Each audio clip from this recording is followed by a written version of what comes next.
So the objectives now are, there are three objectives. The first objective is we wanted to go for the battery thermal management, and we wanted to see like how the battery cooling is going to happen for the especially the electric vehicle batteries. And second thing is we are going to see about the battery management system mechanism, some sort of a program, that state diagram. And the third one is the electric vehicle charging infrastructure. In the electrical vehicle charging infrastructure, we will discuss about that AC type 1, type 2, type 3 charging, and DC type 4 charging, and what are the different type of levels of charging, and what the different power and its safety measures that we need to consider while charging is there, and what are the different type of protocols that is applying in those kind of charging infrastructure. So these are our complete objectives for this today's session. So the important aspect in our electric vehicle battery is how efficient we can make our battery to be managed with the temperature. As you have seen already, the batteries are operating at different temperature. If they are operating at their own optimum temperature, it is having highest efficiency. Say for example, lithium ion battery. In the lithium ion battery, it is operating at 25 degrees centigrade. It is an optimum. So we make sure that if it is operating at 25 degree, it will give optimum results. And I'll give one some sort of example where we have witnessed how this is happening. In summer season, during peak summer season, these the electric vehicles are parked in the outside. So apparently we see the battery is getting discharged in 2 to 3 days even without you go for outside ride. The reason behind is that when the battery is getting heats up, there are the fans automatically that cooling is taking place, due to which the battery is consuming its own energy. This is one of the important drawbacks that we have seen practically in the batteries, practically in the EVs. Because though we assume that today I have charged my vehicle to 100%, and after 2 days I see that the vehicle may go into deep discharge mode and even into shutdown mode condition. This is mainly happening due to raise in the temperature of the battery. Whenever there is a temperature raise, that is ambient temperature raise in the battery, the fans that are there are the cooling mechanism that is there inside the battery management system that start functioning even without the vehicle is in operation. So due to which it's consuming energy to cool the battery itself. So further over the period of 2 days or 3 days, we see that the complete battery is getting drained up. This is one of the important drawbacks that we have seen in the Tata Tigor and Mahindra e-Berito. So and so what are the, then we investigated that, okay, what type of cooling mechanisms are there in those kind of EVs and how they are actually doing.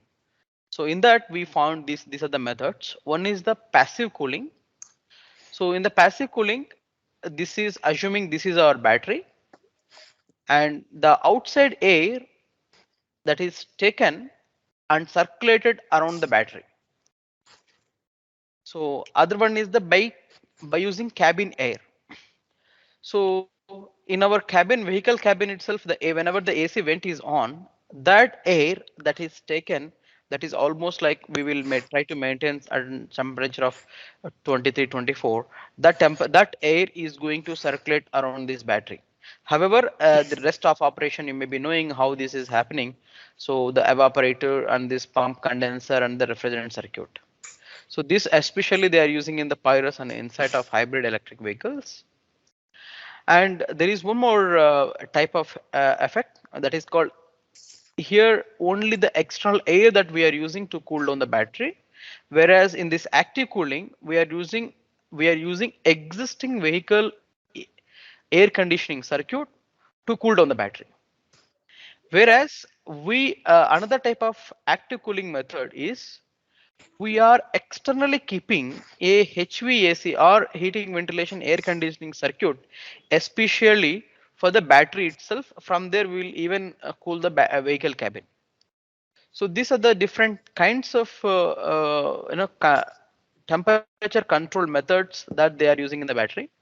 So there are two important advantages using this. One is the life of the battery will increase when you use this cooling mechanism. Nowadays, even they are using the passive cooling. In the passive cooling itself, they are using some sort of a liquid cooling, liquid nitrogen, sulfur hexafluoride cooling, different types of cooling. Even though they are using, they felt that this HVAC cooling and the cabin air cooling are still more into success.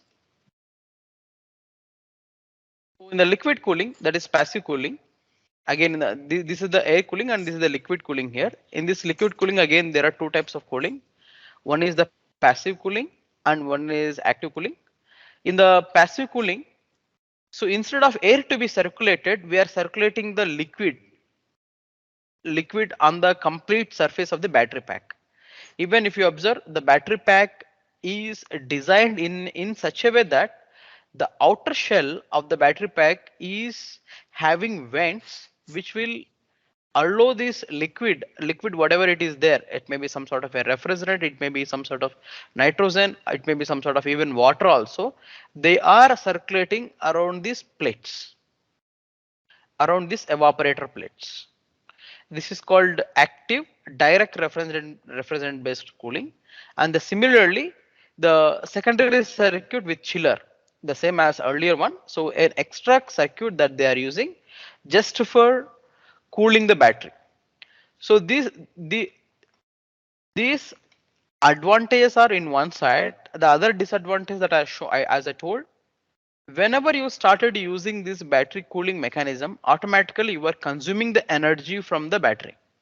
So whenever we are choosing a battery, you have to be very careful what are the ambient conditions of that particular battery that we are going to use. So we can't use the same battery for X country and Y country. We have to definitely choose a different kind of batteries and its operating region and its operating temperature. Based on that, we have to choose the battery when we are using into electric vehicles. The other most important factor in the battery is we have seen that the heat in the battery is mainly due to presence of current. If the current is high, the I square R losses will be high, due to which that I square R, that internal resistance, the contact resistance, all will be affected, especially by the current. So now, if the idea has come, okay, if we try to reduce the current, can we increase the efficiency of the battery? Yes, the idea is perfectly true. If we if we decrease the resistance of, or if we decrease the current of the battery, automatically the I square R losses will be reduced.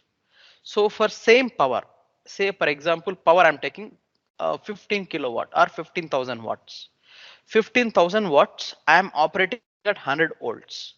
So if I'm operating at 100 volts and the amount of current that is happening is almost like 150 amperes. Now, if I operate the same battery instead of 100 volts, if I operate at 500 volts, I can even manage with 30 amperes. So that is what the main basic schema. That is what the motivation behind using of high voltage in the battery pack. So this that is what we see that in Mahindra E-Verito, the voltage, the maximum voltage that it can go up to is 90 volts. So I mean like 86 to 90 volts they claim. So 90 volts is the maximum voltage that we can go. Whereas in Tesla cars, even we can see the 350 volts and 400 volts also they are using. So in India, as of now, due to the limitation of this protection circuit, especially high voltage DC is very lethal effect than AC. So due to which in India it is still allowed till 86 volts DC, because till 92 volts DC it is considered to be safer. So So but this is in a legal requirement of Indian government, or it is the industry what they are taking those steps. uh, till 2020, when this Bharat DC station was not launched, this was the legal requirement. In 2020, they have little bit modified by the Indian government, saying that we can go even for higher DC voltages. One particular example also I can quote here. In Poland and Ireland, it is fully legal to use 350 volt, 380 volt DC as the DC distribution system itself. Whereas in India, it is not allowed. So, sir, like that means the technology is there. Yes, It can be technology made is there. safe. But only Yes. thing is, I think in terms of our legal system, so this is yet to be approved. Is what I mean. In 2020 onwards, it was approved to Okay. use, Okay. even to, because when they have decided to go to take the Tesla to India, they just Mm-hmm. approved all these norms. Okay, let us go ahead with high voltage DC battery packs also. Okay. Okay. Yeah. Thank you. Yeah. So this is one of the important aspect in this one, in the HV schematics. So if I talk about the Mahindra, initial Mahindra Reva, they started with a voltage of 48 volts, and if we see, the range was even 50 to 80, and then not even 100 kilometers. Then they looked upon, okay, to increase the range and to reduce the losses, let us improve the voltage from 48 to 96. But the Indian government has put a post like, okay, you should not go beyond 92, and then they restricted themselves in most of the EVs.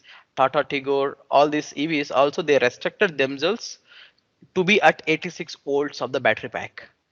So 86 volts of the battery pack they started using, because even if anybody tries to touch with bare hand, it is considered to be safer than to touch more than at 92 volts.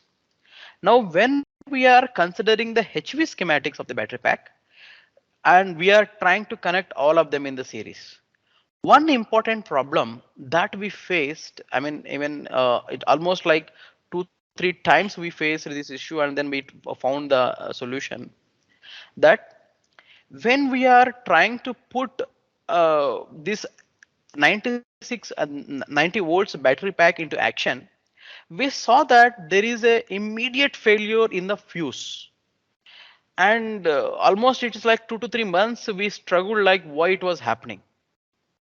So the reason we could found, because see, for example here, because there is a some amount of current, x amount of current, that we are giving it to the outside of the battery pack. Now, when we started connecting this X amount of current to the battery pack, say for example, I'm giving it to the motor drive, which is having a inverter. And at the first stage of inverter, I'm using a capacitor. As and when I connected this contactor, or I close this contactor, and this contactor is suddenly coming across the capacitor. So as we know, the fundamental philosophy of the capacitor, capacitors allows, I mean, capacitors initially acts as a short circuit. So as and when we close the contactor, this capacitor acts as short circuit and it draws heavy amount of current. Whenever it draws heavy amount of current, this fuse is getting blown. This is same applicable, when we try to switch on and switch off lights again and again. You see sometimes this filament also will go, because because the potential is already there, and then you try to repeatedly on, so that potential will create as a capacitance field, and then it will act as short circuit, and immediately a very high amount of current will flow. Yes. So for this reason, there is a, I mean, it is in the year of 2016. For this reason, there is a external circuit that is called pre-charge circuit. This is most important, due to which many of the equipment could be safe. So even when you observe, like even in our vehicles also, we will pre-charge the circuits. So when we try to give the contact, we will not give the main contactor directly to the inverter. When we try to switch on, it will take some time that the current that will flow through this resistance. Whenever that current is flowing through this resistance, the current will be automatically limited. Though capacitors act as circuit, presence of this resistance will limit the current that will flow through the capacitor, and hence there is no issue for us. And then after maybe like 1 second or 2 seconds, we can bypass this circuit and we can directly go ahead with our existing circuit mechanism of inverter and converter and all the external equipments. So this is a very important item in the whenever we started using the high voltage battery pack, that is pre-charge circuit.